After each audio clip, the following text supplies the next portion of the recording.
And last week, my father called me crying, the first time in my entire life I'd ever heard him cry. 2 years ago, I called my parents in tears, having just received a stage 3 cancer diagnosis. My dad said one sentence that I will never forget. 6 months of chemotherapy, 36 trips to the hospital, not a single visit from my family. They were too busy planning my brother's wedding. Now my father needs me. And my answer was exactly 4 words. Before I continue, if you end up liking this story, please take a moment to like and subscribe, but only if you genuinely connect with it. Drop a comment letting me know where you're watching from and what time it is there. Now, let me take you back 2 years, to the day I got the call from my doctor. I was a senior graphic designer at a mid-sized agency in Boston, the kind of place with exposed brick walls, too many succulents, and the espresso machine that cost more than my first car. I loved my job. I was good at it. I'd clawed my way up from intern to senior designer in 5 years, no help from anyone. My apartment was a 1-bedroom in Somerville, nothing fancy, but it was mine. I had a Monstera plant on the windowsill that I'd kept alive for 3 years, which felt like a minor miracle. I had a routine: coffee at 6:30, gym 3 times a week, dinner with my friend Harper on Thursdays. That Wednesday started like any other. I was in the middle of a campaign for a big client, some fintech startup with a deadline that made my eye twitch. My laptop was open, Slack notifications pinging every 30 seconds, when my phone buzzed with a number I didn't recognize. I almost didn't answer. I was in the zone, the creative flow. But something made me pick up. "Ms. Atwood? This is Dr. Patterson's office. We have your biopsy results." I remember the exact temperature of my coffee. Lukewarm, because I'd forgotten about it for an hour. I remember the way the afternoon light hit the glass partition of the conference room. I remember thinking, biopsy results shouldn't come with this tone of voice. "The results are back," the nurse continued. "Dr. Patterson would like you to come in tomorrow morning. Can you be here at 8 a.m.? My Starbucks cup sat untouched for the rest of the day. I didn't taste anything at dinner that night. I just kept thinking, they don't call you in for good news. The next morning, Dr. Patterson didn't waste time. "Stage 3 breast cancer," she said, her voice gentle but clinical. "The tumor is aggressive. We need to start treatment immediately." I sat in that sterile office with its framed diplomas and artificial peace lily, and I felt my body leave the chair. Like I was watching myself from somewhere near the ceiling. A woman in her 20s, still wearing the blazer she'd put on for work, hearing words that belonged in someone else's life. "Ms. Atwood? Camille?" I blinked. "Sorry, Yes, I'm here. Do you have someone who can drive you home?" I thought about calling Harper, but it was barely 9 a.m. and she had a shift at the hospital. My coworkers were acquaintances, not friends. And then, without thinking, I said, "I'll call my dad." Here's what you need to understand about my family. My father, Richard Atwood, was the kind of man who believed his word was law. Not in a cartoon villain way, in that quiet, immovable way that makes everyone around him adjust their lives to accommodate his opinions. When I was growing up, we didn't argue with Dad. We didn't question Dad. We just did what Dad said. And despite everything, despite the years of feeling second best, I still reached for him in that moment. Because that's what daughters do, isn't it? When the world falls apart, you call your father. I walked out of the oncologist's office, found a bench in the hallway, and pulled out my phone. My hands were shaking so badly it took 3 tries to tap his contact. The phone rang twice before he picked up. "Camille? What is it? I'm in the middle of something." I should back up. Let me explain the Atwood family hierarchy. My brother Derek is 2 years younger than me, but you'd never know it by the way our parents treated us. Derek was the sun. I was background radiation. Derek got a full ride to Boston College, not because he earned a scholarship, but because Dad wrote the check without blinking. I got told that girls don't need expensive degrees and took out $87,000 in student loans for a state school. When Derek got his first job, Dad threw a party. When I got promoted to senior designer, Mom texted me a thumbs-up emoji. Derek had just gotten engaged to Megan, a perfectly pleasant woman with perfectly highlighted hair and a perfectly boring job in HR. The wedding was set for October, 4 months away, and it had consumed my family like a black hole consuming light. Every conversation was about the wedding. Every family dinner was wedding planning. My mother had a Pinterest board with 847 pins. "Dad," I said into the phone, my voice cracking, "I just came from the doctor. I have cancer. Stage 3. Silence. I waited. I could hear him breathing. Somewhere in the background, I heard my mother's voice asking who was calling. "Dad, did you hear me?" More silence. Then, "I need to tell you something," he finally said. "About that doctor's appointment. We're going to need to talk about this later." But he didn't say later. He said something else. Around that time, I started keeping screenshots of our text conversations.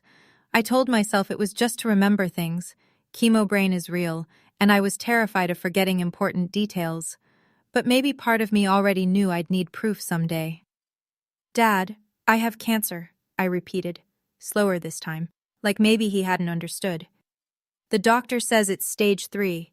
I need to start chemotherapy right away. I'm really scared." I was crying now, tears streaming down my face in that hospital hallway. A nurse walked by and gave me a pitying look.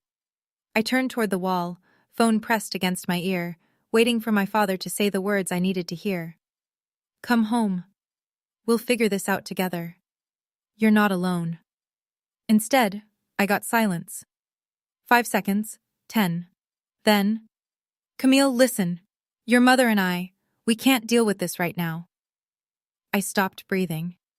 "Your brother is planning his wedding. Do you understand? The wedding is in 4 months and there's so much to do. We can't take this on right now. Dad, you're a strong girl. You've always been independent. You'll figure it out." His voice hardened, the way it always did when he wanted to end a conversation. "I have to go. Derek and Megan are coming over to finalize the venue deposit." The line went dead. I sat on that bench for 45 minutes. People walked past. Doctors, nurses, patients, families. Nobody stopped. I was just another person in a hallway, having the kind of day that splits your life into before and after. I wanted to call back. I wanted to scream, "Your daughter might be dying." I wanted to say, "A wedding is one day. Cancer is every day for the rest of whatever time I have left." But I didn't say anything. I just screenshot the call log, 8:47 a.m., duration 2 minutes 31 seconds, and added it to a folder I titled Family. That was the last time I called my father for 2 years. The first day of chemotherapy, I drove myself to the hospital. The infusion center was on the 4th floor, a room full of reclining chairs arranged in a semicircle, each one equipped with an IV stand and a small television mounted on an adjustable arm. It looked like a spa designed by someone who'd only read about spas in medical journals. I checked in, signed forms, and was assigned to chair 7. The nurse, a kind woman named Rita with reading glasses on a beaded chain, accessed my port and started the drip. "First time?" she asked. I nodded. "It's okay to be nervous, honey. Most people bring someone with them." I looked around the room. She was right. Chair 3 had a woman whose husband held her hand the entire session, whispering things that made her smile even as poison dripped into her veins. Chair 5 had a teenager whose mother sat beside him, reading aloud from Harry Potter. Chair 9 had an elderly man whose daughter had brought homemade soup in a thermos. Chair 7 had me. Just me. I texted my mother, "Starting chemo today, I'm scared." She replied 6 hours later, after I was already home, curled up on my bathroom floor with nausea I wasn't prepared for. "Hang in there, sweetie. Mom's at the florist with Megan, picking centerpieces. Peonies or roses, what do you think?" I stared at that message for a long time. Then I screenshot it, added it to the folder, and typed back, "Roses are nice." I didn't tell her I'd spent the last hour dry heaving. I didn't tell her that I'd had to pull over twice on the drive home because my vision was blurring. I didn't tell her anything real. What was the point? I met Harper Sullivan during my 3rd chemo session. She was a nurse practitioner who ran a support group for cancer patients, one of those hospital programs that exists because someone wrote a grant proposal about holistic care or patient wellness outcomes. I'd ignored the flyers for 2 weeks until Harper approached me directly. "You're always alone," she said, sitting down in the empty chair next to mine. She had curly red hair pulled back in a practical ponytail and the kind of direct eye contact that made it hard to lie. I noticed these things. I'm fine. I didn't ask if you were fine. She smiled, but it wasn't pitying. It was warm. I asked why you're always alone. Big difference. I should have brushed her off. I should have said something polite and dismissive, the way I'd learned to handle conversations I didn't want to have. But I was 3 rounds into chemo, my hair was starting to thin, and I hadn't had a real conversation with anyone in weeks. My family is busy, I said. And then, because something about Harper made honesty feel safe, with my brother's wedding. Her expression didn't change, but I saw something flicker in her eyes, recognition maybe, or anger on my behalf. When's the wedding? October. And when's your last chemo session scheduled? November. She nodded slowly. You know, we keep visitor logs at this hospital. Every patient, every visit, who came to see them and when. It's mostly for security, but some people request copies later, for their records, for their memories. I didn't understand why she was telling me this, not then, but I filed it away. And 3 days later, I requested my first copy. Derek's wedding was scheduled for October 15th. I was between chemo cycles, the brief window where I felt almost human, where the nausea had faded but the exhaustion hadn't fully set in. I wasn't planning to go. I hadn't been asked to be in the wedding party, not even as a reader or a candlelighter. But I thought maybe I'd show up, sit in the back, see my family. Then my father called, one of his rare calls. Camille, about the wedding, he started. Your mother and I have been talking. Hope flickered in my chest. Stupid, stubborn hope. We think it's best if you don't attend. The hope died. You understand, he continued, as if he were explaining something obvious to a child. You look unwell. You've lost weight. Your hair. He cleared his throat. It's Derek's special day. We don't want anything to overshadow it. Anything meaning me. Overshadow meaning remind everyone that his daughter was fighting for her life while they celebrated centerpieces and seating charts. I understand, I said, and I did. I understood exactly what kind of family I had. The wedding happened without me. I saw the photos on Facebook. My mother's post got 247 likes, while I lay in bed recovering from round 4. My father in his Brooks Brothers suit beaming. My mother in champagne silk, dabbing her eyes. Derek and Megan, golden and glowing, surrounded by 150 guests who had no idea the groom's sister existed. The caption read, "The happiest day of our family's life." I screenshot it, added it to the folder. Then I closed Facebook and didn't open it again for 6 months. Some things you don't need to see twice. 3 weeks after the wedding, the medical bills started arriving. My insurance covered a lot, thank God for my company's PPO plan, but a lot isn't the same as everything. After deductibles, co-pays, and the medications my plan considered non-formulary, I was looking at $47,000. $47,000 I didn't have. I sold my car. I canceled every subscription. I stopped buying groceries that weren't on sale, and when that still wasn't enough, I did something I'd sworn I'd never do again. I asked my father for help. Dad, I'm in trouble. The medical bills are more than I can handle. Could I borrow some money? I'll pay it back. I stared at that text for 20 minutes before sending it. My finger hovered over the button like it was a detonator. But I was desperate, and desperation makes you forget your pride. His response came 2 hours later. Your mother and I just finished paying for Derek's wedding. We don't have extra right now. Have you looked into a personal loan? Your credit should be good enough. I read it 3 times waiting for a follow-up. A sorry, or an I wish we could help, or even a we love you. Nothing came. $47,000. That was the price of my survival, and my family, who had just spent $80,000 on a wedding for my brother, as Derek had proudly mentioned to relatives, couldn't spare a dime. I screenshot the conversation. I added it to the folder. Then I applied for a personal loan with a 14% interest rate, because what other choice did I have? I'd be paying it off for years, but I'd be alive to do it. At least, I hoped I would be. The worst night came after round 4. My oncologist had warned me The cumulative effects of chemo build up, each round harder than the last. But nothing prepares you for lying on your bathroom floor at 2 a.m., shaking so hard your teeth chatter, while your body tries to reject every cell it contains. I lost my hair that night. Not gradually, the way it had been going, strand by strand, handful by handful, but all at once. I woke up to a pillow covered in blonde, the hair I'd had since birth, the hair my mother used to braid when I was small. I crawled to the toilet and vomited until there was nothing left. Then I kept vomiting anyway. At 2:47 a.m., I called my mother. The phone rang 8 times before going to voicemail. I called again. Voicemail. Again. Voicemail. At 3:15 a.m., I texted Harper. I think I need help. She showed up at my apartment 40 minutes later, still in scrubs from a late shift. She didn't say anything, just sat with me on the bathroom floor, held back what was left of my hair, and stayed until the sun came up. My mother called back at 10:23 a.m. Sweetie, you called last night? I had my phone on silent. Megan and I were at the spa. Post-wedding stress relief. You know how it is. A pause. What did you need? I looked at Harper, who was making me tea in my tiny kitchen. Then I looked at the bald patches on my head in the bathroom mirror. Nothing, Mom, it was nothing. Oh, good. Well, call any time. Love you. She hung up before I could respond.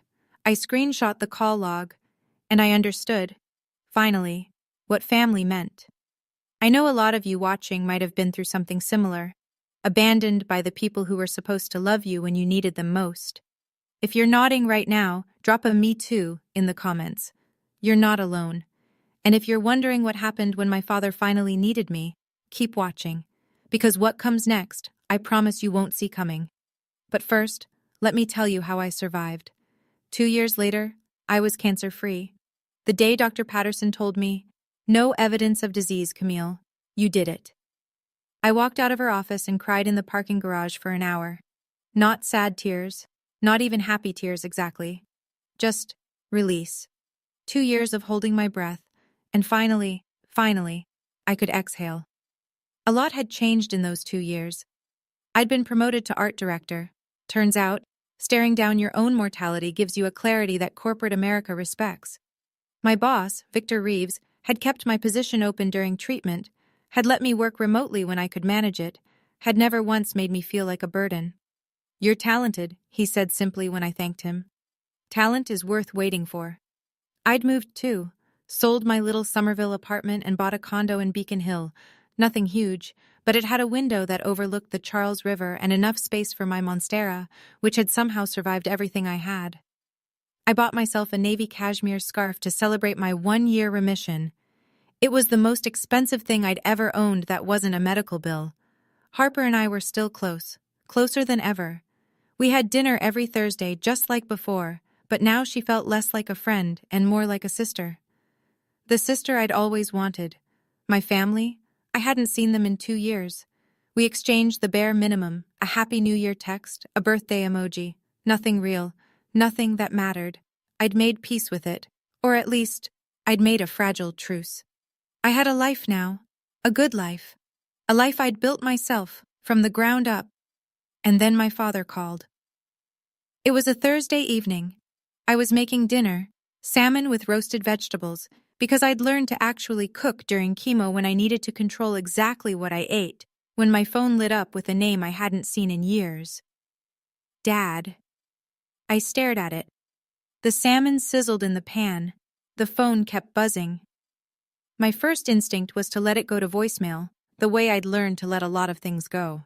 But something, curiosity maybe, or the masochistic part of me that still wanted to believe, made me answer. "Hello? Camille?" His voice was different, thin, uncertain. My father had never sounded uncertain in his life. "I need to see you. Not how are you. Not it's been too long. Not I'm sorry I abandoned you when you had cancer. Just I need." "What's going on, Dad?" A long pause. In the background, I heard my mother's voice, muffled, asking something I couldn't make out. "I've been diagnosed with something." Another pause. "Parkinson's disease. Early stage, they say, but..." He trailed off. I stood in my kitchen, phone pressed to my ear, waiting for him to continue. The salmon was starting to burn. I didn't move. "I need my family around me right now," he finally said. "There's a dinner Sunday at the house. Your mother, Derek, and Megan. I want you there. We need to discuss the future." The future. As if I hadn't spent 2 years building a future without him. "Okay," I heard myself say. "I'll be there." After I hung up, I realized something. In that entire conversation, the first real conversation we'd had in 2 years, he never once asked if I was okay. He didn't even know if I'd survived. I spent the next 2 days oscillating between dread and a dark kind of curiosity. Parkinson's disease. I looked it up because that's what I do now. I research. Early-stage Parkinson's isn't a death sentence. It's a slow decline, a gradual loss of control. Tremors, stiffness. Eventually, difficulty walking, talking, swallowing. It requires long-term care. It requires patience. It requires someone willing to put their life on hold. And suddenly, I understood why my father had called. Not because he missed me, not because he regretted what he'd done, because he needed something, and I was the logical choice. The daughter without a husband, the daughter without children, the daughter who had always been expected to sacrifice. I called Harper that night. "You're going?" she asked, her voice careful. "I need to know what they want, and I need them to look me in the eye when they ask for it. Cam, I'm not going to let them manipulate me, not anymore." I touched the cashmere scarf hanging by my door, my reminder of everything I'd survived. "But I need to face them. Does that make sense?" Harper was quiet for a moment. Then, "You know that folder you've been keeping? The screenshots, the visitor logs?" "Yeah. Bring it, just in case." I could hear her choosing her words carefully. Not to use, but to remind yourself of the truth, if they try to rewrite it. I hadn't opened that folder in months, but that night I sat on my bed and scrolled through 2 years of evidence. The texts, the call logs, the hospital visitor records with my name at the top and an empty column where visitors should have been. My family's love story, told in documentation. Sunday arrived too quickly. I dressed carefully, not to impress, but to armor. Black slacks, a cream silk blouse, the cashmere scarf draped over my shoulders. I looked successful. I looked healthy. I looked like someone who had built a life without them. Harper texted me before I left. "Remember, you don't owe them anything, not a single thing." The drive to Newton took 40 minutes. My parents' house was exactly as I remembered. A white colonial with black shutters, 3 stories, 5 bedrooms, a lawn so manicured it looked artificial. The house I'd grown up in but never belonged to. The house where I'd learned that love came with conditions. I sat in my car for 5 minutes, watching the warm light spill from the dining room windows. I could see figures moving inside. My mother, probably, setting the table with the good china, the Waterford crystal, the sterling flatware, all the props of a family that looked perfect from the outside. My phone buzzed. "Harper again. You've got this. You survived cancer. You can survive dinner." She was right. I'd faced down death. What was a family meal compared to that? I grabbed my purse, inside it my phone with the folder that contained everything, and walked up the brick pathway to the front door. The doorbell chimed the same 3 notes. It had my whole life. My mother answered, her face arranged in an expression I couldn't quite read. Joy? Relief? Guilt? "Camille." She pulled me into a hug before I could react. She smelled like Chanel No. 5, the same perfume she'd worn to my high school graduation, to Derek's wedding, to every important moment that didn't include me. "You look wonderful. Come in, come in." I stepped inside and braced myself. The dining room hadn't changed in 2 years, or maybe 20. The mahogany table that sat 12, even when there were only 5 of us. The crystal chandelier that my grandmother had brought over from Ireland, or so the story went.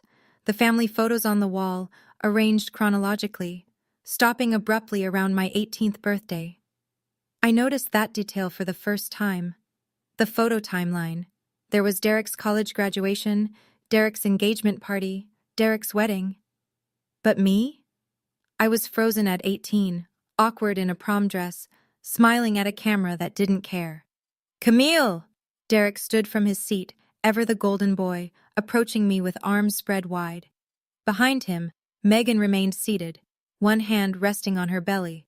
5 months pregnant, I'd heard through the grapevine. The next generation of Atwood favoritism already in development. Derek. I accepted his hug stiffly.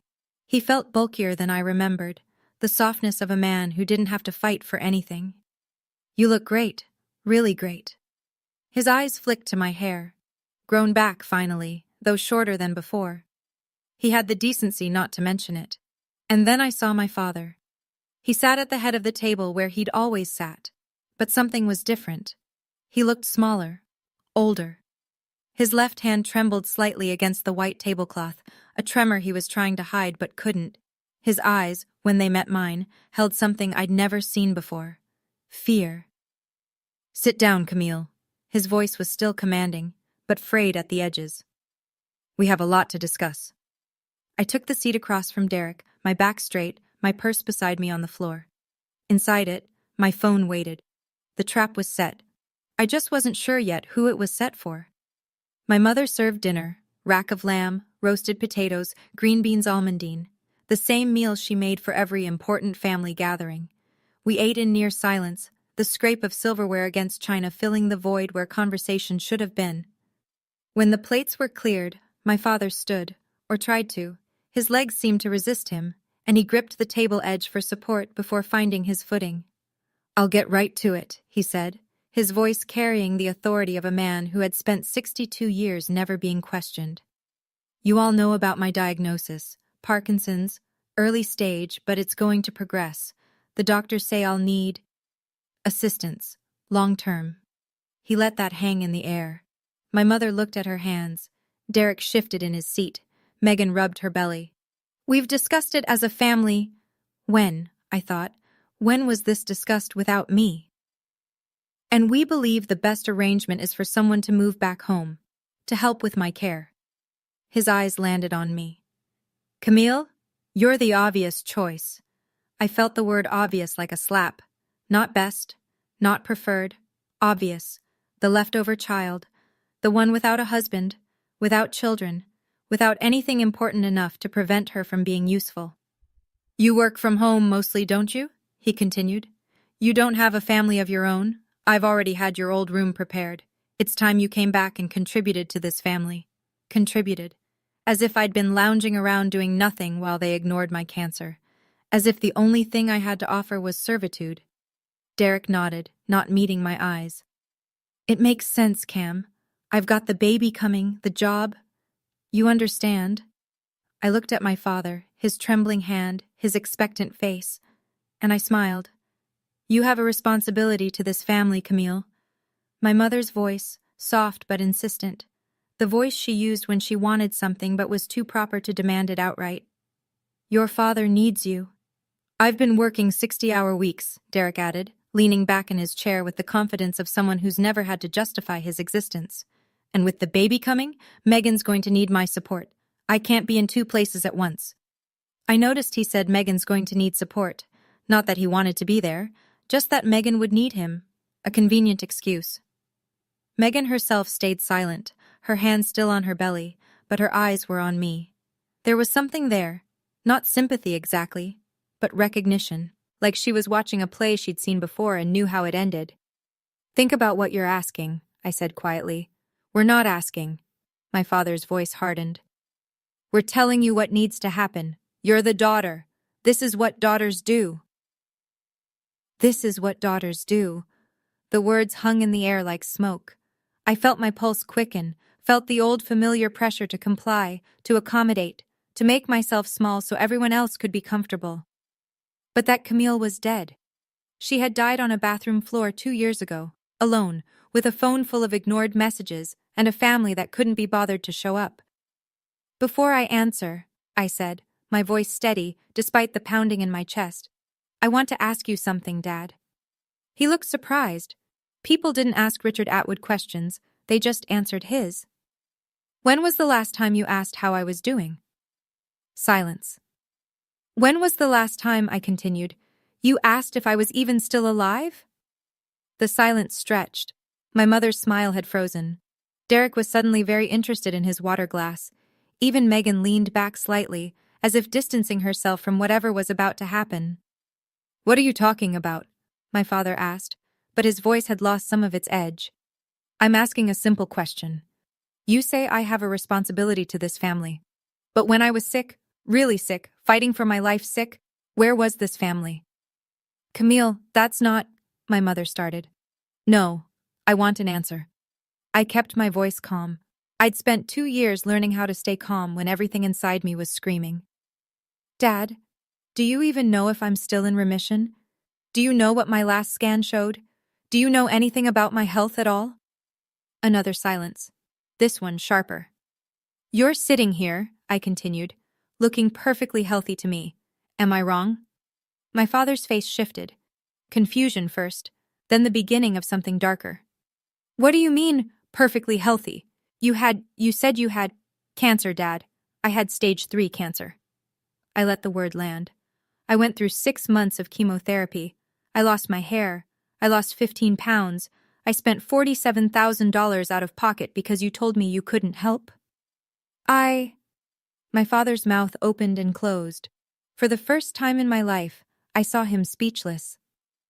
And here's the part I need you to understand. I reached for my purse, slowly, deliberately. My hands weren't shaking anymore. "I'm cancer-free now, 2 years in remission. But you didn't know that, did you? You never asked." I pulled out my phone. "You never asked because you didn't care." My father's face had gone pale. My mother was crying now, silent tears, the kind she always cried when she wanted to look fragile without making a scene. "That's not fair," she whispered. "We were dealing with the wedding and—" "The wedding?" I nodded slowly. Derek's wedding, which was important enough to plan, important enough to pay $80,000 for. Yes, I heard you bragging to Aunt Linda, but my cancer treatment wasn't important enough to visit. Not once, not one single time. Derek shifted uncomfortably. "Cam, we didn't know it was that serious. I called Dad the day I got my diagnosis. I was crying. I told him I had stage 3 cancer." I looked directly at my father. "And you said, and I quote, 'We can't deal with this right now. Your brother is planning his wedding.'" "I didn't," my father started. "Yes, you did." I unlocked my phone, opened the folder, and placed it face up on the mahogany table. "Would you like to see the text messages where you told me you couldn't loan me money for treatment because you just paid for the wedding? Or the call log showing Mom didn't answer when I called her at 2 a.m. because I was too sick to stand? Or maybe you'd like to see my hospital visitor records?" I scrolled to the document. Lines and lines of dates, times, and one column that repeated the same word over and over. None, none, none. 36 hospital visits, I said. 36 chemotherapy sessions, 0 visitors. The room was absolutely silent. Megan's hand had dropped from her belly. She was staring at the phone, then at Derek, then at my parents. Something had shifted in her expression. My mother reached for the phone, then drew her hand back. "I didn't," she started. But there was nothing left to say. I slid the phone toward the center of the table. The screen glowed in the soft chandelier light, displaying my hospital visitor log, a document I'd requested 3 times over 2 years, each time hoping the next page would show a familiar name, and each time being met with emptiness. "You can look," I said. "All of you. I'm not hiding anything." My mother was the first to reach for it. Her hands trembled as she scrolled through. Months of entries, dates stamped in institutional font, my name at the top like a patient ID number, and that devastating column, visitors, none, none, none. "I don't understand," she whispered. "Why didn't you tell us how serious—" "I did tell you." I pulled up the screenshots. Here's where I texted you my chemo schedule, and here's where you replied asking about roses versus peonies. Here's where I asked Dad for money, and he told me to get a loan. Here's where I called you 23 times over 6 months, and you answered, twice. Derek grabbed the phone from my mother, scrolling through the evidence. His face had gone a grayish color I'd never seen before. Megan leaned over his shoulder, reading, her jaw tight. "This is—" Derek shook his head. "This can't be right." "It's right." I took a breath. "Every screenshot is time-stamped. Every visitor log is official hospital documentation. This isn't my opinion, Derek. This is what happened. This is what all of you did. I looked at my father. He hadn't moved. His trembling hand was pressed flat against the table, as if he were trying to steady himself against something more than Parkinson's. I don't need anyone to apologize, I said quietly. I just need you to remember this. Remember it when you ask me what I'm going to do next. If you're thinking I was too prepared for this, you're right. I was. Because when you've been betrayed by the people who were supposed to protect you, you learn to protect yourself. You learn to keep receipts. You learn that feelings can be denied, but documents can't. Hit that like button if you believe that sometimes the truth is the only weapon you need. And stay with me, because my 4 words are coming. The silence that followed was the loudest sound I'd ever heard. My mother was crying openly now, not the performative tears of earlier, but something rawer. Her mascara was running, leaving dark tracks down her cheeks. I didn't know, she kept saying. Camille, I didn't know. You knew, Mom. You just chose not to see. Derek was still holding my phone, scrolling back through the screenshots like he was looking for something that would prove them all innocent. He wouldn't find it. My father finally spoke. This is the past. His voice was rough, the authority cracked. What's done is done. What matters now is the present. I'm sick, Camille. I need help. We need to move forward. I almost laughed. Almost. Forward, I repeated. You want to move forward. Yes. Whatever happened then? He waved his trembling hand dismissively, as if my cancer were a minor scheduling conflict. We need to focus on what's happening now. I need a caregiver. You're my daughter. Megan cleared her throat. It was the first sound she'd made in 20 minutes. Richard, she said, her voice carefully neutral, did you know about any of this? The hospital visits? The money she asked for? My father didn't answer. He knew. The words came from Derek, quiet and horrified. He was looking at a screenshot, the one where my father had told me to get a loan. Dad, you knew. It was complicated. My father's composure finally broke. The wedding, the timing, there were considerations. Considerations. I stood up, slowly, smoothing down my blouse. There were considerations. I picked up my phone and slipped it back into my purse. My mother reached for my hand. Please, Camille, don't do this. We're family. And there it was. The magic word, family. Family, I said, letting the word hang between us. Let me tell you what family means, Mom. I didn't raise my voice. I didn't need to. Family means showing up. Family means answering the phone at 2 a.m. when someone you love is sick and scared. Family means offering to help with medical bills instead of throwing $80,000 at a party. Family means, at minimum, visiting your daughter in the hospital. Once. Just once. My mother's face crumpled. Derek had the decency to look at the floor.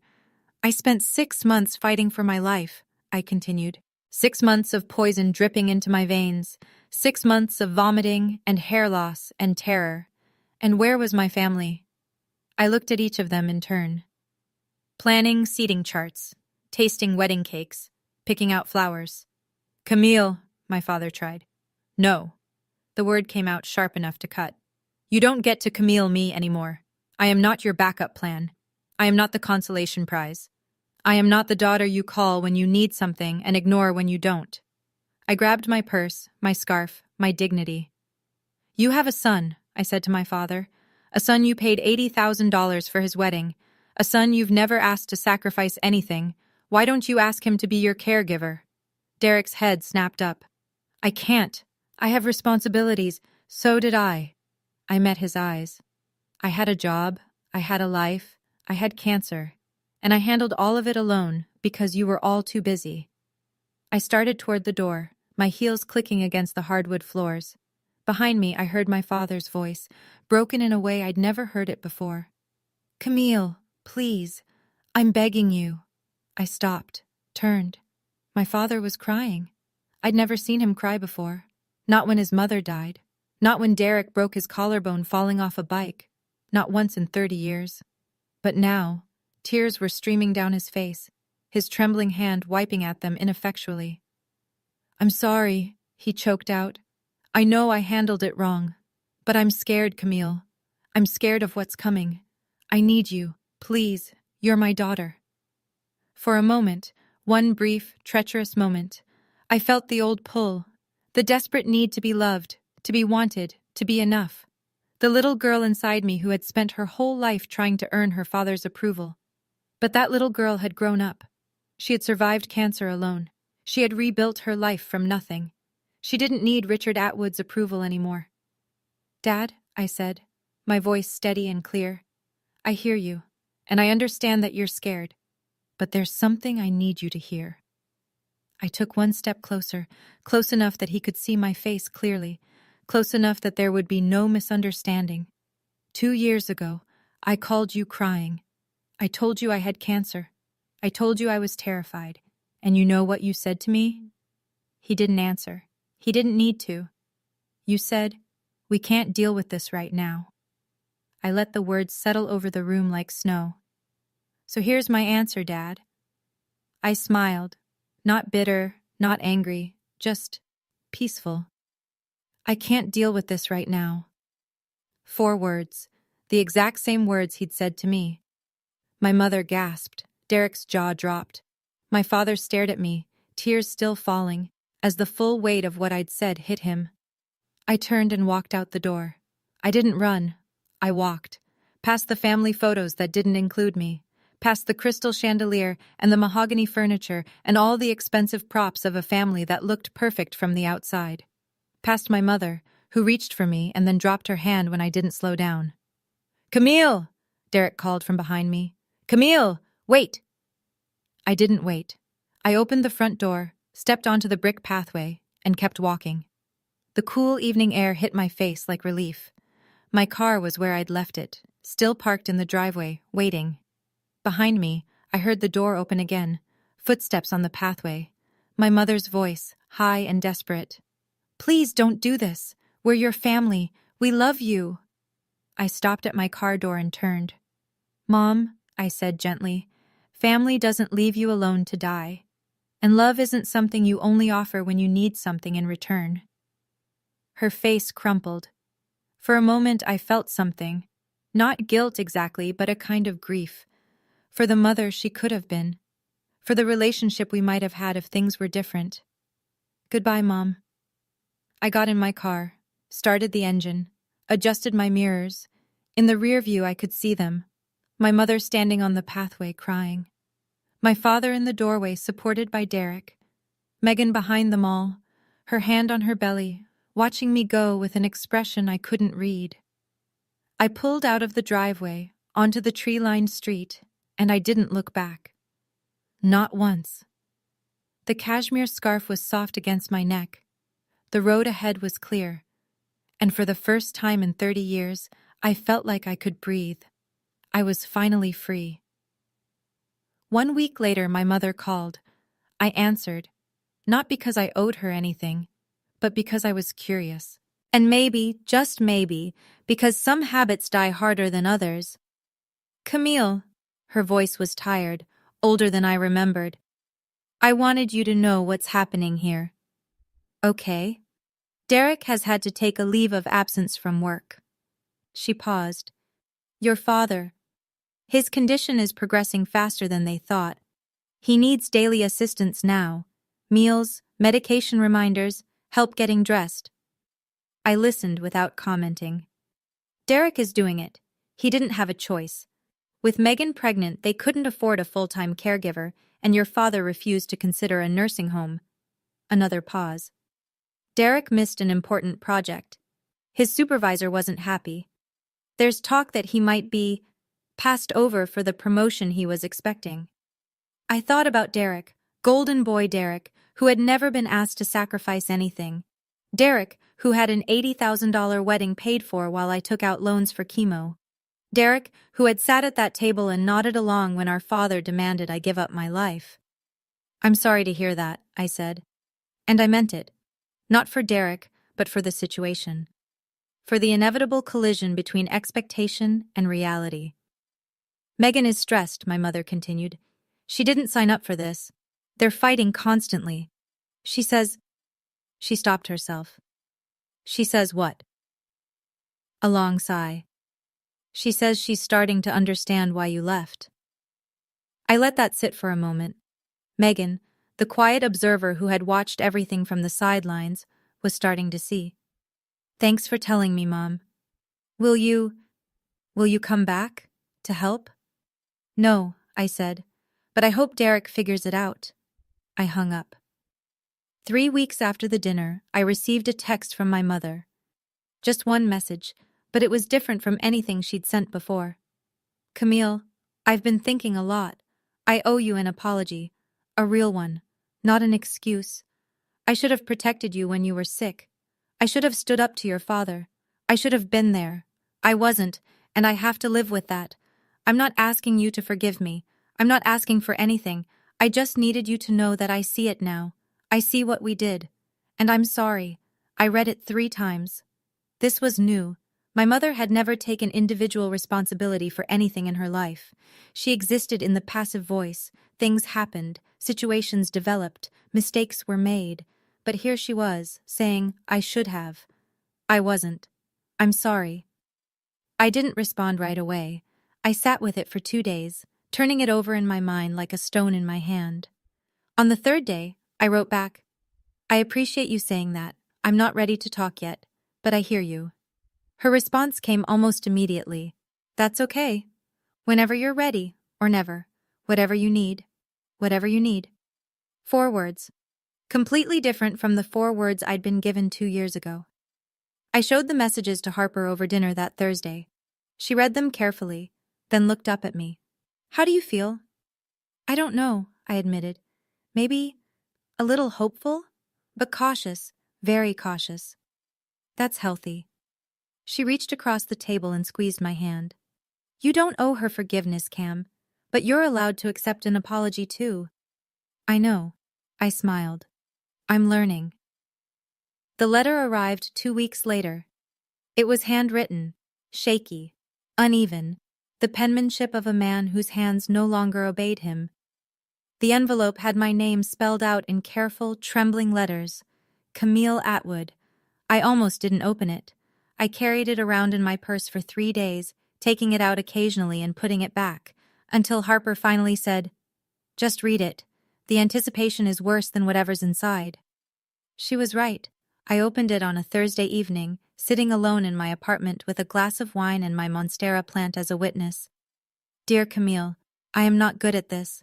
At apologizing, at admitting when I was wrong. Your mother says it's pride. Maybe she's right. I failed you. Not because I didn't know better, but because I made a choice, your brother's happiness over your survival. And I will have to carry that for the rest of my life. I am not asking you to come back. I am not asking you to forgive me. I know I don't deserve either. I only wanted you to know that I see it now. I see what I did. I see the daughter I pushed away, and I see the woman she became without me. You are stronger than I ever was. I lost you, not because of Parkinson's, but because I wasn't the father you needed. I'm sorry. Those words are not enough, but they are all I have. Your father, if you still allow me that title, Richard. The handwriting wobbled across the page, each letter a small battle against the tremors that would eventually take everything from him. I folded the letter carefully and placed it in my drawer. I didn't write back, but I didn't throw it away either. Harper came over the next day. I showed her the letter, the first person I'd shown it to, the first person I trusted enough to see me process something this complicated. She read it slowly, her expression thoughtful. When she finished, she set it down on the coffee table between us. How do you feel? I don't know. I curled my feet underneath me on the couch. Sad, I think. For him. For what he's losing. For what we could have had. But not guilty? I thought about it. Really thought about it. No. Not guilty. I picked up my wine glass, turned it in my hands. I used to feel guilty for everything. For not being good enough. For not trying hard enough. For not being the daughter he wanted. But I've learned something in the last 2 years. What's that? That some people will never love you the way you need, no matter what you do. And that's not your failure, it's theirs. You can't pour yourself empty trying to fill a cup with a hole in the bottom. Harper smiled, her eyes bright. That's pretty wise. I learned it the hard way. I took a sip of wine. I'm not going to rush forgiveness. Maybe I'll get there someday. Maybe I won't. But I'm not going to force it just because he's sick, or because it would make things easier for everyone else. And if he gets worse, She didn't finish the sentence. Then I'll deal with it when it happens. But I won't set myself on fire to keep someone else warm, not anymore. I looked at the letter, still sitting on the table. That's my boundary, and I'm allowed to have it. Yes, Harper agreed. You absolutely are. 6 months later, I was still cancer-free. Dr. Patterson had used the word thriving at my last checkup, which seemed too optimistic for someone like me, someone who had learned to brace for impact. But maybe she was right. Maybe I was thriving. I'd been promoted again. Creative director now, with an office that had a window overlooking the Boston skyline. My Monstera plant had made the journey with me, thriving in the better light. I'd hired 2 junior designers and discovered that I actually loved mentoring people, guiding them through the challenges I'd faced alone. I was dating someone. His name was James, and he was a high school history teacher with kind eyes and a terrible sense of humor. He knew about my cancer, about my family, about all the ways I'd been broken and rebuilt. He didn't try to fix me. He just showed up, consistently, the way people who love you are supposed to. Harper and I still had dinner every Thursday. She'd started dating someone too, a surgeon from her hospital, a woman named Elena who laughed at all of Harper's bad jokes. We were building a life, all of us, together. The family we chose. My mother texted me every few weeks. Short messages, mostly. Thinking of you. Hope you're well. I responded sometimes. Not always. We weren't close, and maybe we never would be. But we were something. A work in progress. My father's Parkinson's had progressed. He'd finally agreed to a part-time caregiver, paid for out of the retirement fund he'd been hoarding. Derek visited twice a week now. Duty, I assumed, not love. But maybe that's all some families have. I hadn't seen them since that dinner. I wasn't sure I ever would again, and I was okay with that. If you're watching this, if you've made it this far, I want to talk to you directly.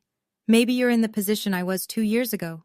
Maybe you're lying in a hospital bed, or sitting in a waiting room, or crying in a stairwell because the people who were supposed to love you have made it very clear that you're not their priority. Maybe you're wondering if it's your fault.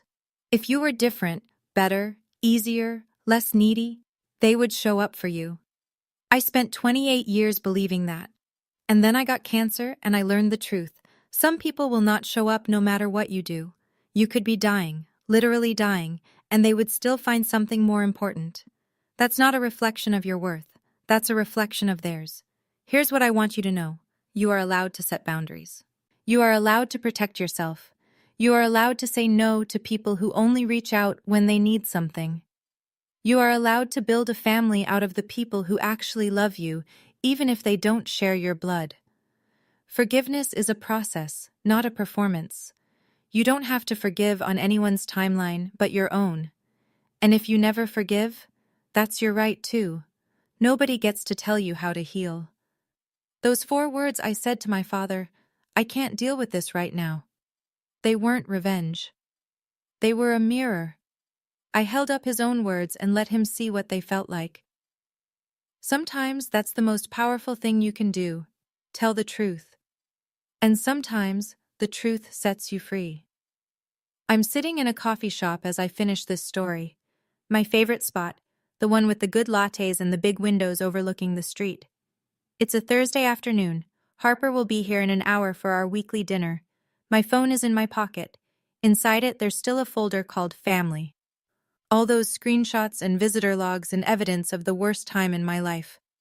I don't look at it much anymore, but I keep it, just in case. Outside, the city is moving. People walking, cars honking, life happening. I'm part of it now, not watching from a hospital bed or hiding in a bathroom, but really living. 4 words changed everything, not because they were clever or cruel or even satisfying, but because they were true. I'm Camille, 30 years old, cancer survivor, And I've learned something that took me way too long to understand. Family isn't blood. Family is who shows up when you need them most. And sometimes, the most loving thing you can do for yourself is walk away from people who never loved you back. Thanks for listening. Take care of yourself. Really, I mean it. If this story resonated with you, here are the lessons I carry with me every day. 1. You don't owe anyone your sacrifice if they weren't there when you needed them. 2. Keeping records isn't about revenge. It's about protecting your own truth when others try to rewrite it. 3. Boundaries aren't selfish. They're self-respect. If you're still here, thank you. That means more than you know. Hit subscribe if you want to hear more stories like this one. Drop a comment and tell me, have you ever had to set a boundary with family? What happened? And if you want more, check the description. There's another story waiting for you there. Until next time, take care of yourself.